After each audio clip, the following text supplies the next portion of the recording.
Ndali, à une soixantaine de kilomètres de Parakou, au siège de l'ADECOB, se réunissent les acteurs des systèmes financiers décentralisés et les investisseurs agricoles.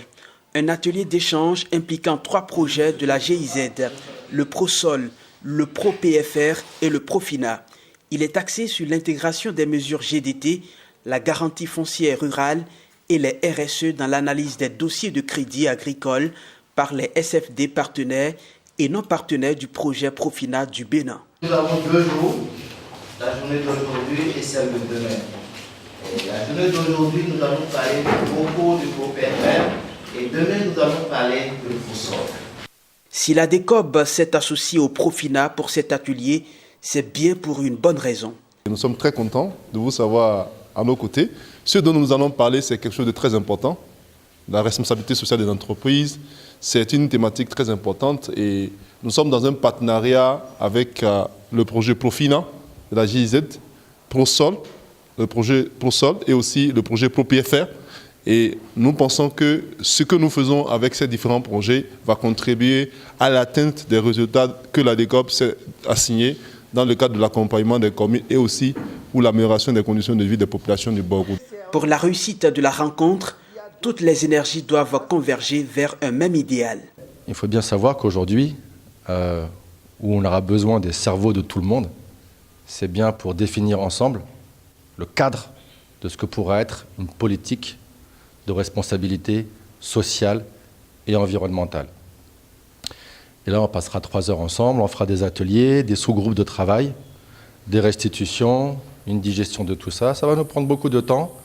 On va y aller tranquillement, pour que tout le monde puisse s'exprimer, mais il y a un petit peu de travail. Il y aura peut-être 5 ou 6 groupes de réflexion, de travail. Donc on se mettra peut-être, on prendra nos chaises, on ira dehors. On ira où on a envie de se mettre. Il faut discuter entre nous. On aura des outils pour ça, des petits cartons, des feutres. Chaque groupe, après, pourra restituer sur les panneaux son travail. Je représente ProSol ici pour partager avec vous les expériences des mesures de gestion durable des terres. Parce qu'aujourd'hui, les données ont changé et nous n'allons pas toujours continuer à adopter des pratiques qui ne sont pas favorables à l'environnement et à la vie de nos terres. Donc, nous sommes ici pour partager ensemble le dispositif que les financiers vont mettre en place et voir comment faire un arrimage avec les mesures et comment que prochainement que les financiers prennent en compte ces mesures de gestion durable des terres dans les critères de sélection des documents ou outils de validation des finances. C'est le Profina qui se jette le premier à l'eau. Il explique son approche, ses résultats et la relation qu'il entretient avec les autres projets de la GIZ et les systèmes financiers décentralisés. Des efforts pour une agriculture en pleine mutation. Ce que je fais doit me permettre non seulement de manger, mais de me réaliser. Ça veut dire que je dois faire des enquêtes, je dois me réaliser, je dois construire une maison, je dois envoyer mes enfants à l'école, je dois bien exposer. Ça, c'est l'activité. Je ne peux plus aller à l'agriculture comme on le faisait. Donc, un des aspects qui nous intéresse, c'est de dire, bon, ce n'est pas seulement avoir un tracteur qui dit agriculture émergente. Donc, j'ai besoin d'avoir au moins pratiqué les semences de qualité. Le lien entre financement agricole et qualité des sols est bien là. Ces projets-là nous intéressent parce que la problématique thématique sur qualité des sols est une thématique qui est fortement ancrée dans le financement agricole.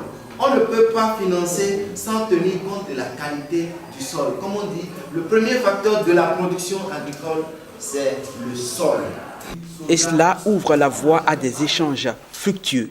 Profina, ce n'est pas ça. Profina vient directement vers les acteurs. Donc comme ça, il y aura une dynamité. Donc je dois à tous les OPA qui sont dans la salle de ne pas toujours se focaliser sur les ONG. Nous, notre problème, ce n'est pas ce qui va nous amener à réagir ou à améliorer nos conditions de vie, à faire barrage à ce qui se passe au drame qui est là et qui s'annonce encore plus calamiteux, mais c'est par rapport à l'économie. Ils n'ont aux produits chimiques aujourd'hui dans mon territoire, c'est-à-dire dans mon domaine, c'est parce que j'ai été victime que j'ai dit non. Et je partage mes expériences avec tous les amis. Si je produis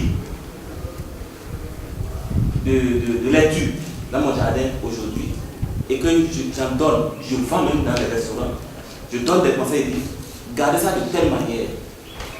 Des gens conservent mes laitues pendant 1 mois sans que ces laitues ne pourrissent. Moi, faire du bien à mon environnement, c'est faire du bien aux autres.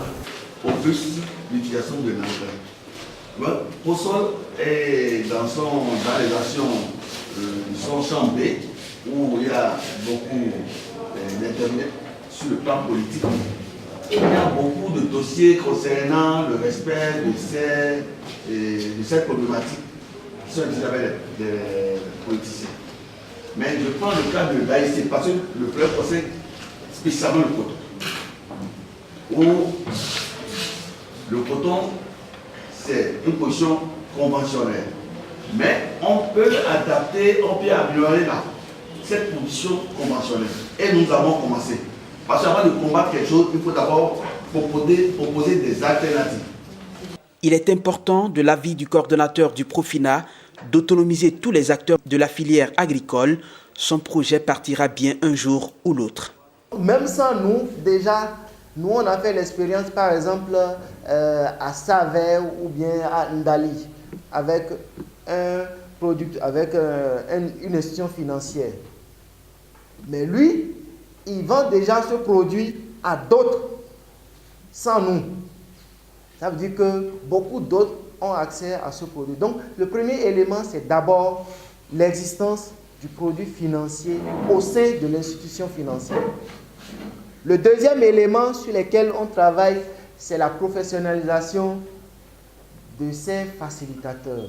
On a parlé de conseillers.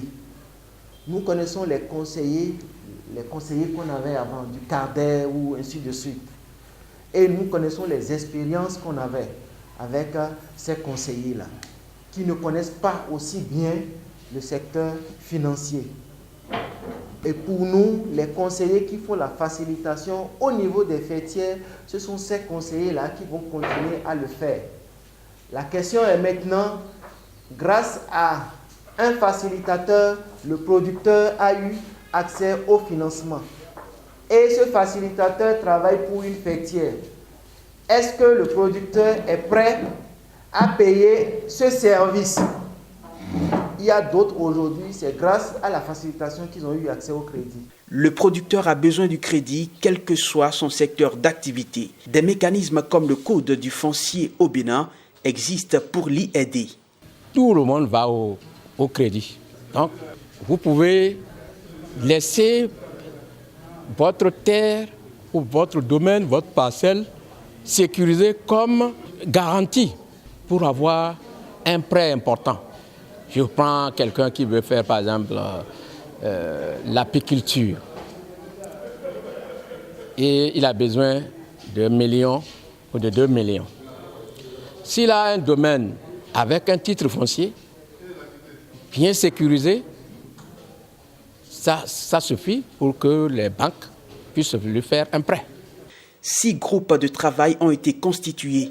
Ils travaillent sur 6 thématiques à même de poser les jalons d'une stratégie nationale dans le cadre de la responsabilité sociale environnementale.